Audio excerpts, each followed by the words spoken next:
अल्लाहु अकबर। मैं एक बड़े मुहक्किक के हवाले से कहता हूँ, रोटी को उन्होंने कहा तुम्हारी रोटी तुम्हारे खाने अल्लाह की निशानियां हैं। मैंने पूछा रोटी भी निशानी है अल्लाह की? कहा हाँ। तुम एक रोटी को कहाँ कहाँ से हासिल करते हो?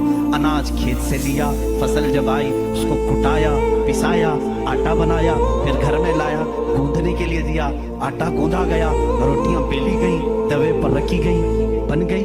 कितनी मंजिलों से गुजरी, खेत से आई, पिसाई में गई, गुंदाई में गई, पकाई में गई, अब उसके बाद रेडी होकर तुम्हारे बर्तन में आई। इसके बाद तुमने क्या किया?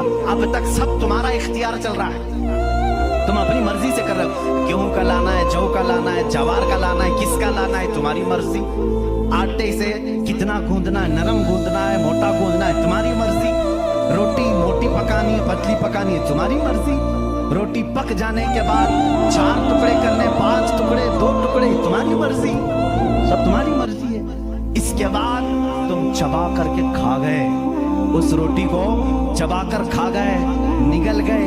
ये रोटी जब हलक से उतर गई, अब तुम्हारी मर्जी नहीं है। उस एक ही रोटी से गोश्त भी बनता है, उसी एक रोटी से खून भी बनता है, उसी एक रोटी से मनी भी बनती है, उसी एक रोटी से पीप भी बनता है, उसी एक रोटी से कफ और बलगम भी बनता है, उसी एक रोटी से सब चीजें बन जाने के बाद हमारे फजलात भी निकलते हैं। मैं नहीं समझ पाया। ऐ मेरे अजीजों, मुझे बताओ, एक रोटी लो, उसके एक टुकड़े से तुम गोश्त बना के दिखाओ, दूसरे टुकड़े से तुम खून बना के दिखाओ, तीसरे टुकड़े से तुम पीप बना के दिखाओ, चौथे टुकड़े से तुम बलगम बना के दिखाओ, नहीं कर सकोगे।